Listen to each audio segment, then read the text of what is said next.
What's up, y'all? Louisiana versus all y'all's Jarrett Roser here, taking you through some of our annual bracket predictions as we get ready for the high school football playoffs. And here in Division IV Non-Select, Haynesville is your top seed, Jeanerette your 4 seed, South Plaquemine, the reigning champs, the 3 seed.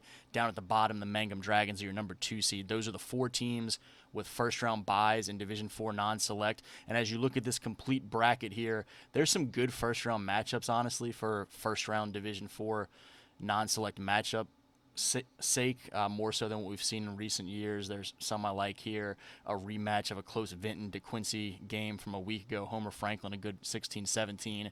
And we have Homer advancing out of that first round 16-17 to go face district rival Haynesville. Jonesboro Hodge, DeQuincy with an upset 25-8 Vinton in our predictions. Logansport Welsh, Grand Lake, West St. Mary, who had some competitive games there late in the season. Elton, with McKylan Lemoyne. North Iberville gets another win, second straight year of the playoff win in our predictions. East Feliciana, Ferrety, and West St. John advancing. That East Feliciana Ferrety game would be one of our favorite second-round matchups anywhere in the state at any level. We have Ferrety going on the road and getting a win there. Mangum advancing. That sets up a District 2-2A rematch. North Iberville, South Plaquemine, we have advancing to the quarters there. Jeanerette and Logansport, 2 teams that have a lot of playoff success in recent years, advancing back to the quarters. And we have Haynesville continuing its undefeated run on to the quarters. Jonesboro Hodge would be getting there for the first time since 2021 when they made a semifinal run. This is also the Tigers' highest seeded team since then when they were a 7 seed. Haynesville and Jeanerette, we have the seeds holding true. Those 2 teams facing each other again.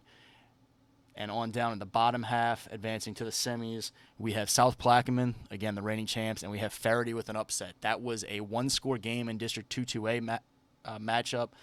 Ferrety has only lost to OCS Oak Grove and Mangum this year and battled throughout, despite some adversity and having to go on the road for all of their games. And so we have Ferrety pulling the upset, but South Plaquemine then getting to host a semifinal and winning it against Ferrety. And we do have Haynesville up at the top half of the bracket, one of just 10 undefeated teams in the playoffs in any bracket, all 8 divisions. And this time, in what would be a rematch of last year's game, we have Haynesville coming out on top with the storybook finish. Last year was South Plaquemine winning its first since 2008. This year, our predictions, Haynesville winning its first since 2014. This would be the Golden Tornadoes' 3rd straight dome trip, and they've never lost 3 straight state championship games, and we don't expect them to here.